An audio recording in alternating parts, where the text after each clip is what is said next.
सैया टिकट लेके ताता कहल के। नमस्कार प्रणाम भाई लोग। तो फिर से एगो नया वीडियो में रहुआ सबके स्वागत बा।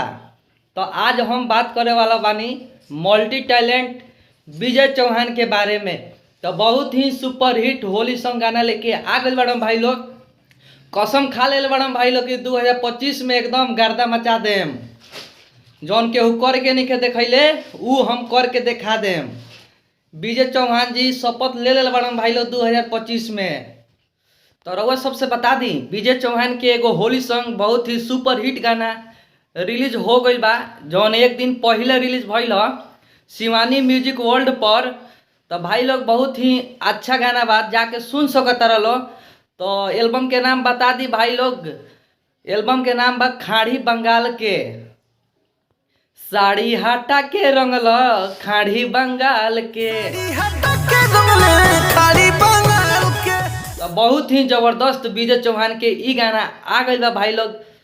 तो रउआ सबसे बता दी ई गाना के गैले बड़न विजय चौहान और राइटर के नाम बता दी हम सूरज सिंह ई गाना के लिखले बड़न। और म्यूजिक डायरेक्टर के बात करी तो भाई लोग ई गाना के म्यूजिक बनैले बड़न विकास यादव जी। आमे एक्ट्रेस काम कैले बाड़ी खुशी सिंह।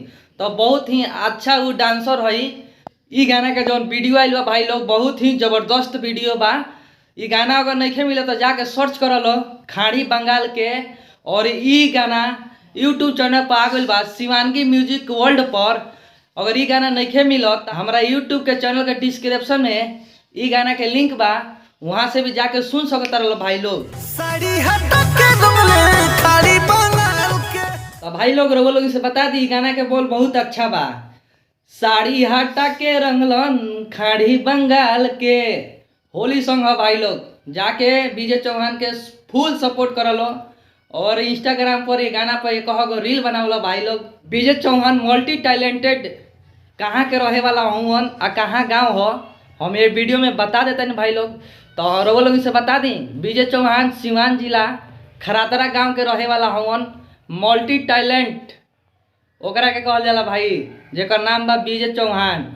भोजपुरी इंडस्ट्री में पूरा गर्दा मचा दिले बड़न 2025 में। अगर रउआ सब विजय चौहान के फैन बानी तो ये वीडियो के एगो लाइक और प्यारा सा कमेंट।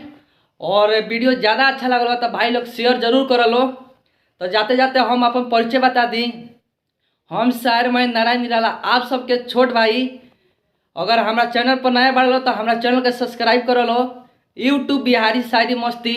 हम ऐसा ही नया नया गाना के अपडेट लेके आवत रहनी अपना वीडियो में। तो भाई लोग अपना छोट भाई के फुल सपोर्ट कर लो। तू लोग वीडियो हमारे कहाँ से देखता रहो भाई लोग कमेंट करके जरूर बताओ लो। तो फिर मिलें नेक्स्ट वीडियो में, तब तक के लिए बाय दोस्तों।